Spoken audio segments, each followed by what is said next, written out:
And welcome back to the another episode of Daily Quiz for IAS Prelims 2025. It is 11th September today, and we are going to discuss these important articles which are on the slide, which were actually taken from the newspaper. If you are the first time visitor of this channel, then let me introduce this initiative to you guys. Every day on this in this video we discuss three types of questions. The first set of questions are from the current affairs.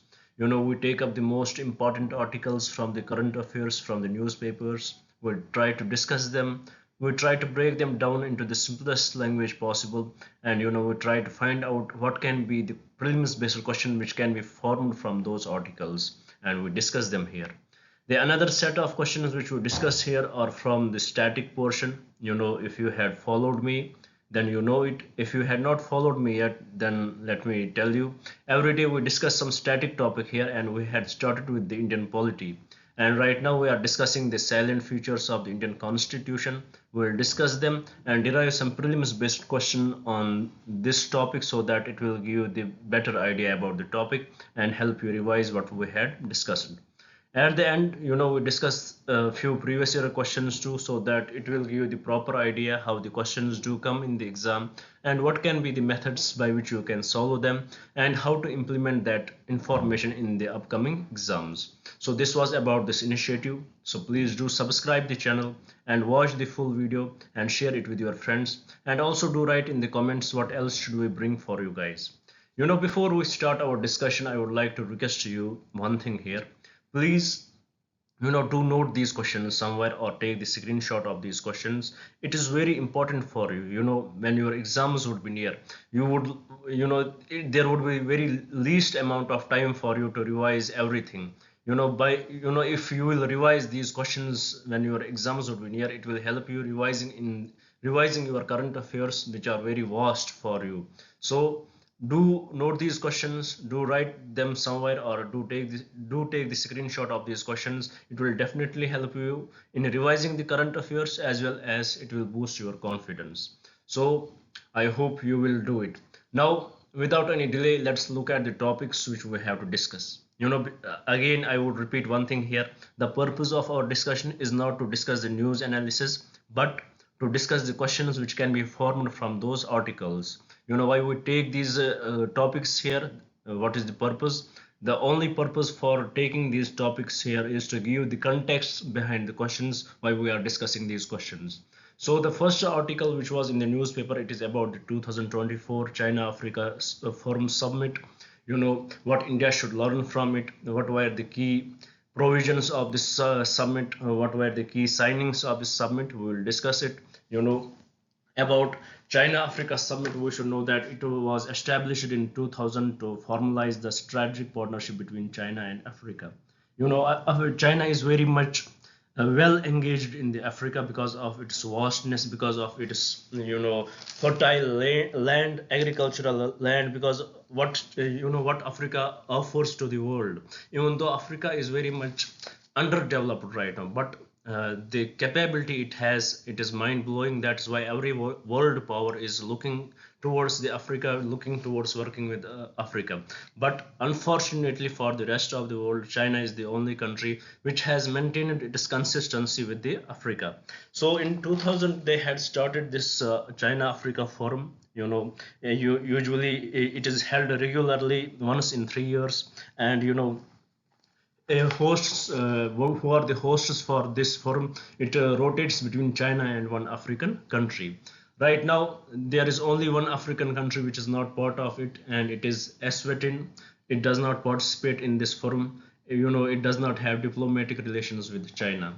So this is about the forum. So what are the key takes from this 2024 China Africa Forum? We should know that China is believed, China is going to invest $50 billion to aid and develop Africa. In this $50 billion, more than 25 billion would be from the Chinese banks as loans, which they have to pay back.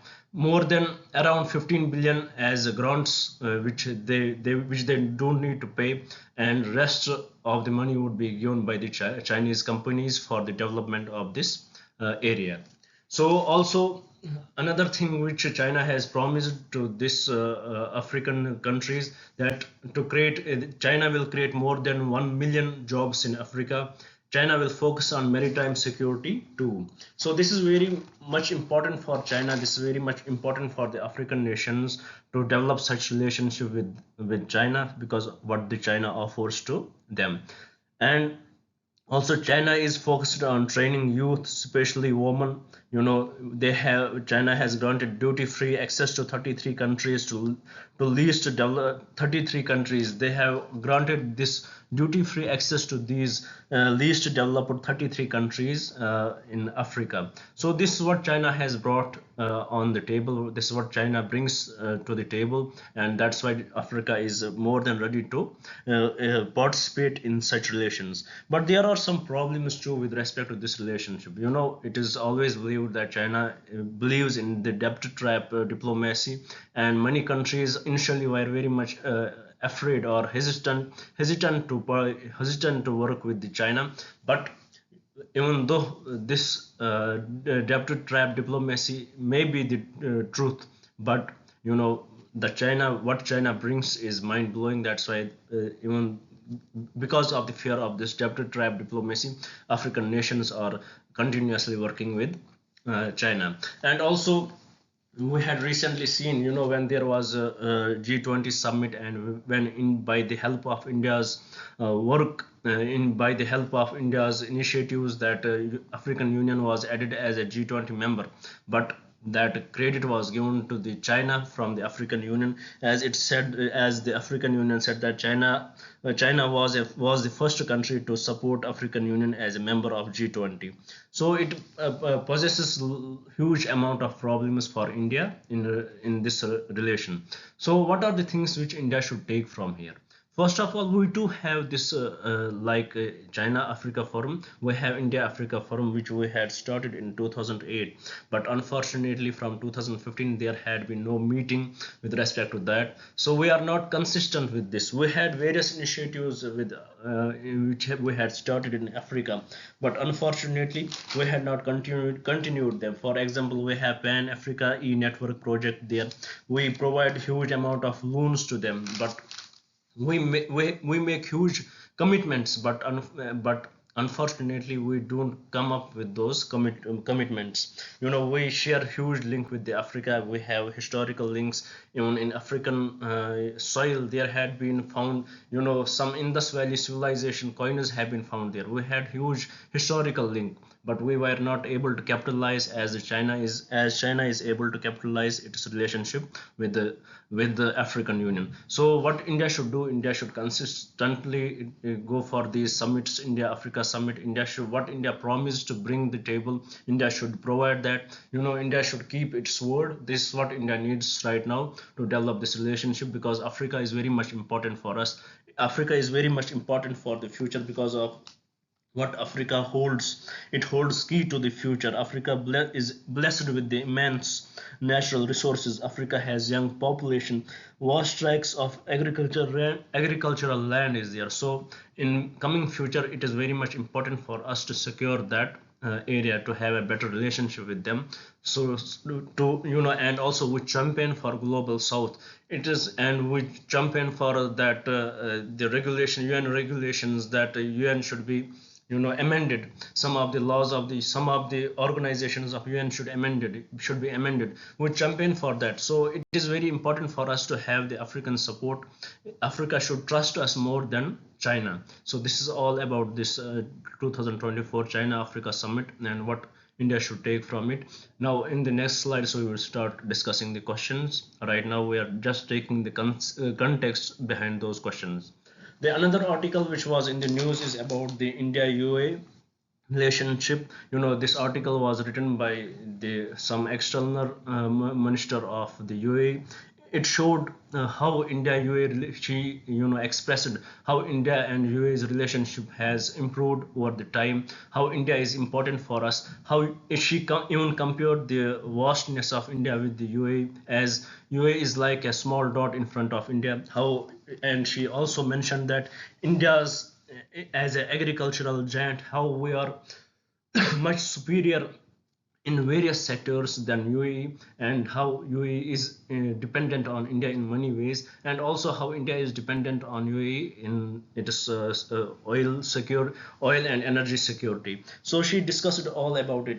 This discussion came after the visit of the Crown Prince as he visited India, and the many deals were signed, like we signed the nuclear we signed the civil nuclear deal with the UAE, and also we had already signed the free trade agreement with the UAE, and comprehensive economic partnership agreement between the two countries. And also the author also mentioned that how it has been advantageous for both the countries by signing that free trade agreement, how it has impacted the economy of both the countries, and also how UAE is important for us because of the diaspora which lies in there. We have 3.5 million Indians are living in the UAE, and the amount they bring back to the India, that is enormous. So it is very important for us to have a good relationship with the UAE, and UAE is very much important for us. It is our third biggest trading partner.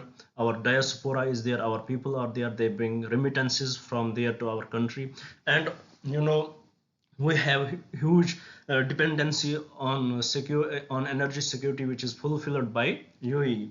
And also we are going for the you know we are establishing many reservoirs. We are establishing Indian strategic petroleum reservoirs at our country, so that we will have a buffer oil available if there is some emergency. And in this regard, the UAE is also respecting our wish, and they are also investing in that. So in nutshell, this was overall a small review about India-UAE relationship, and we will solve some questions with respect to that.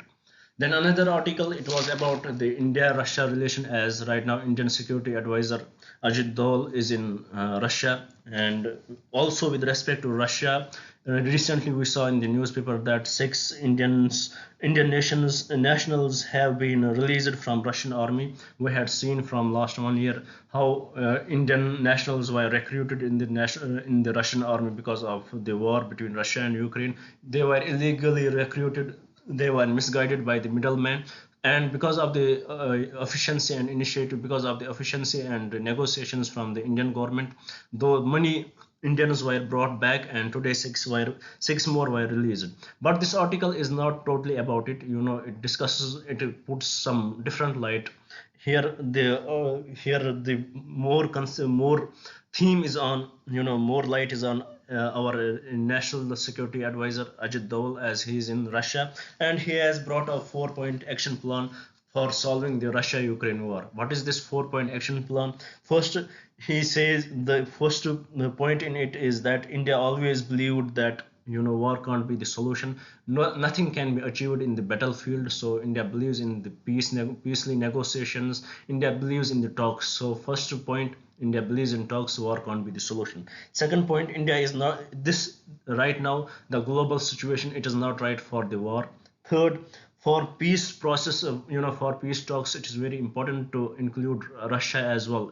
Actually, India is giving the message to the West and to the Ukraine that if you want to achieve the peace in this region, you have to include the Russia also in the peace talks, so that peace can be achieved.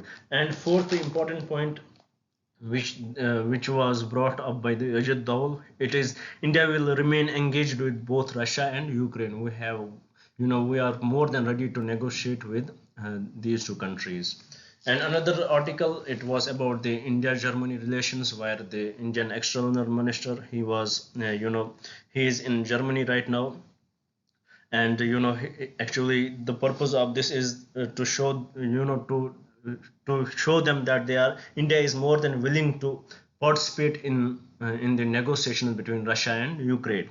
And also Germany, for us Germany is very much important because Germany hosts almost a huge amount of Indian diaspora there, and our students are studying there. So it is very important for us to have a better relationship with each other. So with respect to Germany also, we will solve some question. Then another article which was in the news, it is about the Financial Action Task Force, as they are going to bring up the report on India. You know how you know about Financial Action Task Force. We should know that it involves in dealing with the money laundering, dealing with the finance terrorism. You know, it has a way to enforce its recommendations. It gives you the recommendation, it gives the world the recommendation what how they can end this terror financing or money laundering. So and it gives its recommendations, and it has a way to enforce those recommendations. It goes for the periodical it periodically conducts the review of the countries, and based on that it places the countries in different lists. For example, if a country is not stringently following its recommendations, then that country will be put in the gray list, and then there would be some more provisions given to them. If that country does not follow those provisions, then those countries will be put in the blacklist. Once the country is put in the blacklist by the Financial Action Task Force, then it gets very hard for that country to trade with the other international organizations to get the loans. So about this we will solve a question and understand it more briefly. And finally, there was another article. It is about the cyber frauds. National Investigating Agency.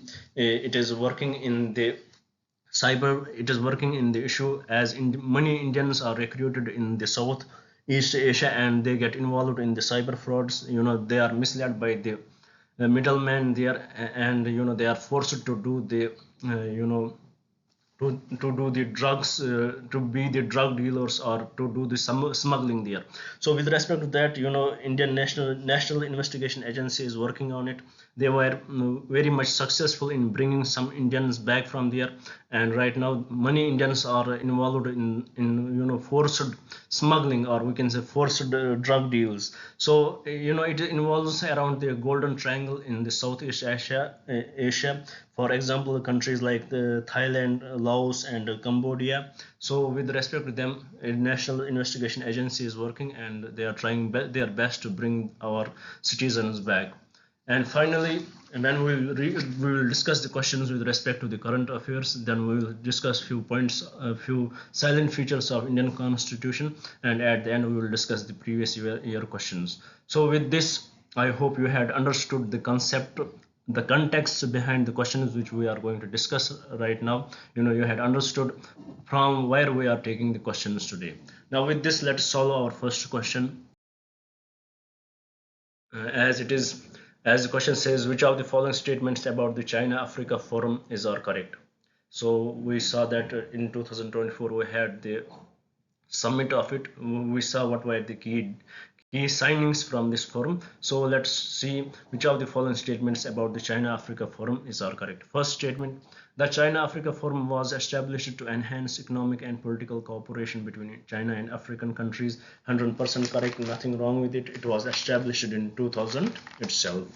Second statement: the forum holds meeting every 2 years, altering between China and an African host country. No, it is not. The forum holds meeting not every 2 years, but every 3 years. So statement 2 is incorrect. Statement 3: the China Africa Forum framework emphasizes only trade and investment, excluding any diplomatic or cultural exchanges. Totally incorrect. It includes diplomatic and cultural exchanges. So statement 3 is also incorrect. So with this question, the correct answer is option 1 only, and from the code given below, the correct option is option A. Now with this, let's move to the another. It is about it is also related to this topic. We did not discuss it about the various initiatives brought by the China with respect to the development of the least developed countries, or developing countries. So with respect to it, there was another term in the article. It says Global Development Initiative and the Global Civilization Initiative, recently seen in news, or initiatives of which country or organization. It is very evident directly to which they belong to. Do they belong to USA? No. Do they belong to UN? No.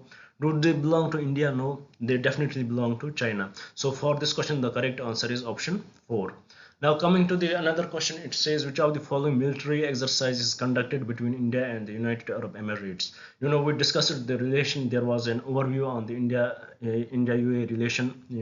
From the recent years after signing the FTA, it was a little bit discussed about it. So here we have a question on it. Which of the following military exercise is conducted between India and the United Arab Emirates? For these questions you have to look at every word very carefully. It is military exercise, so you should know. If it was an air force exercise or anything else, then the answer would have been different. So with respect to this, the correct answer is option 2, which is desert cyclone.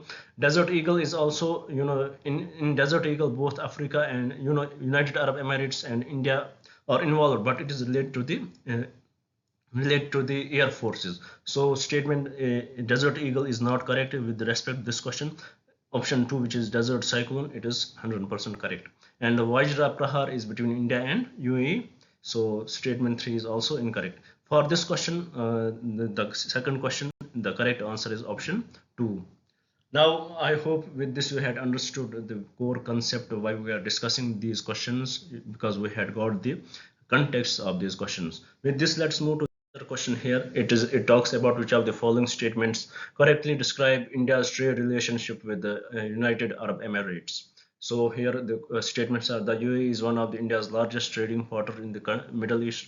Whenever you find one of the India's largest trading partner, you mark it correct, because it is very much lenient option. So this statement is correct. Statement 2, India and the UAE have signed a comprehensive economic partnership agreement to boost bilateral trade and investment. 100% correct, nothing wrong. Statement 3, India primarily exports crude oil. You may get confused here because you might not read it properly. So that's why we have to read every question very much properly. What happens usually, student is very well, मतलब कि बच्चे ने बहुत अच्छा पढ़ा होता है, he is very well prepared, but when he enters the exam hall, he gets so overexcited that he does not read the questions properly.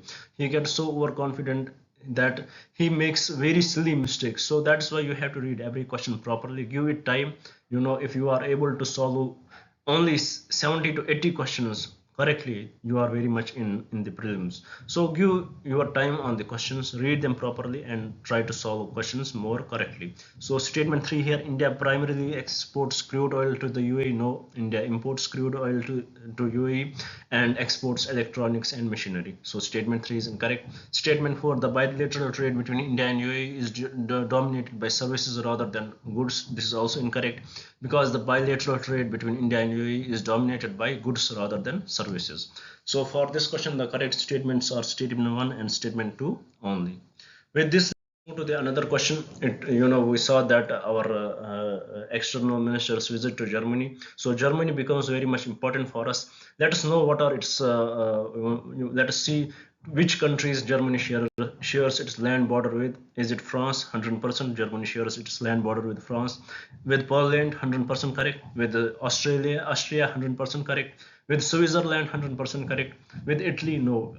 Germany does not share its land border with Italy. So with this, we can statement, second, Italy is incorrect, and let's eliminate option 2. We can eliminate option A here, we can eliminate option C here, we can eliminate option D here. So the correct option is option B from the code given below.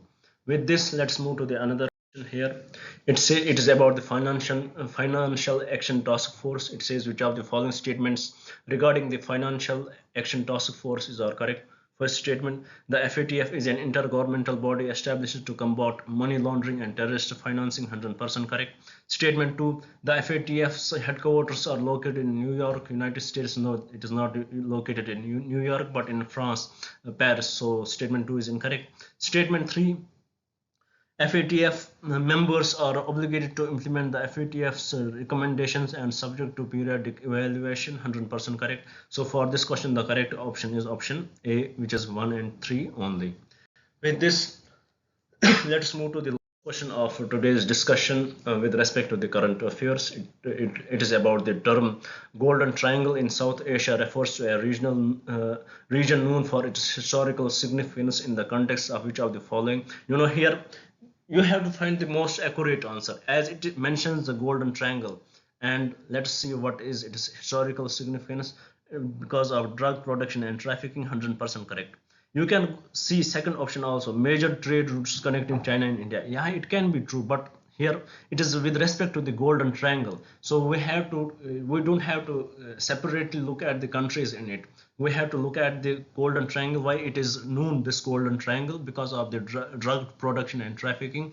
So statement 2 is not that much correct, so we can mark it incorrect. Statement 3, biodiversity and wildlife conservation areas, 100% there is biodiversity and wildlife conservation areas. But coming again back to our basic concept of this question, why golden triangle in South Asia is known, why it is called a golden triangle? Because drug production and trafficking. So statement 3 is also incorrect with this context. Coming to statement 4, similarly same reason. So for this question the correct answer is option A only, and from the code given below the correct code is option A, that is 1 only. I hope with this you had understood the current affairs, you had understood the context behind it. I assume when I start the discussion that you had read your current affairs, but still, if you had not read your current affairs, I give you the idea what was in the newspaper. I try to bring up the most important points from the newspaper, even though I may miss some. But trust me, if you had not read the newspaper, it would be enough for you guys to at least cover your current affairs. And by solving these questions, you will get the proper idea what was in the newspaper. Now, with this, let's move to the static part of today's discussion, as it is the silent features of the of our Indian Constitution. We discussed a few of our silent features earlier, that it is lengthiest written constitution. We discussed that it is drawn from various sources. We discussed that it is the blend of rigidity and flexibility. We discussed that it is the federal system with the unitary bias. We discussed that it is the parliamentary form of government. We discussed that it is integrated and independent judiciary. We discussed that we have the fundamental rights. It is one of the salient features. We discussed that we have the right to principles of state policy. We discussed that we have fundamental duties. Now, another salient feature is that our constitution is a very much secular constitution. The Constitution of India stands for a secular state. Hence, it does not uphold any particular religion as the official religion of the Indian state. Our country does not have any particular official religion. It respects every religion equally. Our way of understanding the secularism is different from the West. In West, West does not acknowledge any religion. They they separate religion and government totally. But in our country, we acknowledge every religion. We give them equal rights, and both religion and government get involved. And also in the concept of secularism in India, that our government, our constitution does not totally forget their religion. We interfere in it whenever there is need to uplift them. So the concept of secularism in India is different. We uphold every religion equally. There is no bias on the basis of religion. For the West, religion is totally different, and constitution, government is totally different. They do not acknowledge any other religion than Christianity. For us, every religion is equal, every religion is protected. But once the government and the religion is not totally separated, once there is anything which needs to be uplifted in the religion, the government interferes. For example, we had seen the abolition of various things in different religions. For example, when there was triple talaq issue, the government interfered, and similarly in various other cases. Then another feature is universal adult franchise. That every adult has right to vote. In the Lok Sabha elections, in the state legislative assemblies. Earlier it was 21 years was the age limit, but by the help of the 61st Amendment, it was reduced to 18. Then another feature is that we enjoy the single citizenship. We don't have dual citizenship, that we don't have in our country. We are the quasi-federal. We don't have separate citizenship for your state and separate citizenship for the country. We have a single citizenship. Like in Canada, they accepted the dual citizenship. A citizen can be a citizen of Canada as well as any other country, for example in Pakistan. But that is not the case with India. You can only be the citizen of India, or you can't be the citizen of India. So we believe in single citizenship. Then another salient feature with respect to the constitution is the independent bodies. We have independence of the executive, legislature, and judiciary. After that, we have independent bodies which work independently of these above. above organization, so that it makes the functioning of the government very much easy. For example, we have CAG, we have Union Public Service Commission, we have Election Commission of India. They are very much independent body, they work independently. After that, we have another feature, that is provisions in our constitution. It provides for the emergency provisions. For example, we have the national emergency, we have the state emergencies, we have financial emergencies. So constitution does provide for these emergencies. And also we have the three-tier government. Earlier we believed in two-tier government, that is the federal system, that is the center and the states. But by the 72nd and 73rd Constitution Amendment Act, the third tier was brought in, and they were given the constitutional status. So with this, we conclude today's concept to today's static topic. We conclude this topic, also salient features of the constitution. In the next class, we would start with the preamble, I guess. So let's see what questions can be asked from this topic here. Here the question is directly on which of the following statements about secularism in Indian Constitution are correct. First statement, question is about the secularism. First statement, secularism is explicitly mentioned in the preamble of the Indian Constitution. 100% correct. Earlier it was not mentioned, but by the 42nd Amendment Act it was brought in the Indian preamble. And preamble is the part of the Constitution according to the 1973 court verdict. So it is explicitly mentioned in the preamble of the Indian Constitution. Statement 2, the Constitution guarantees freedom of religion to all individuals but does not promote any specific religion. 100% correct. Our constitution, our understanding of the understanding of secularism by our constitution is that it grants freedom of religion to all individuals but does not promote any specific religion. Statement 3, secularism in India implies that the states must not interfere in the religion practices of individuals. This is totally incorrect. It does not imply in India. In fact, we had seen that state has interfered many times with the respect to religions. Statement 4, the concept of secularism in Indian Constitution is based on the principle of equality and non-discrimination on the grounds of religion. 100% correct.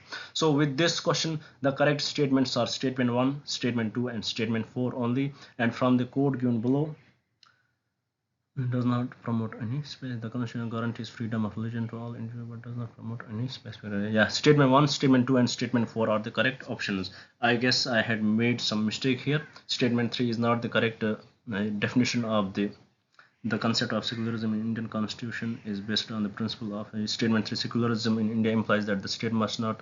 Yeah, statement 3 is not the correct definition of Indian secularism. So correct answer to this question is statement 1, statement 2 and statement 4. So with this, I hope we had understood the static topic of today also. Now let's go to the last part of our discussion, which is solving previous year questions. Here the first question is, Wellesley established Fort Williams College at Calcutta because we had seen questions related to Fort William College in our recent discussions too. This would be the last discussion on the modern India. After that we will shift to the another subject. These are some last questions. Wellesley established Fort Williams College at Calcutta because he was asked by the board of directors at London to do so. No. Second, he wanted to revive interests in Oriental learning in India. Not at all. Third, he wanted to provide William Carey and his associates employment. Totally incorrect. Statement 4, he wanted to train British civilians for administrative purposes in India. 100% correct. So with respect to this, why he established Williams College at Calcutta, because Fort Williams College at Calcutta, because he wanted to train British civilians for administrative purposes in India. So with respect to this question, the correct statement is statement 4. Now coming to the last question of today's discussion, it says the Vidwan Sak, the first monthly journal to have the untouchable people as its target audience, was it published by Gopal Baba Walankar or Jyotiba Phule or Mohandas Karamchand Gandhi or Bhimramji Ambedkar? It was definitely published by Gopal Baba Walankar. So with this, we complete today's discussion. I hope you had understood the discussion. I hope you would subscribe it and share it with your friends so that they may also get benefited from this initiative. And please do write in the comments what else should we bring for you guys. Thank you for staying with us. Thank you very much.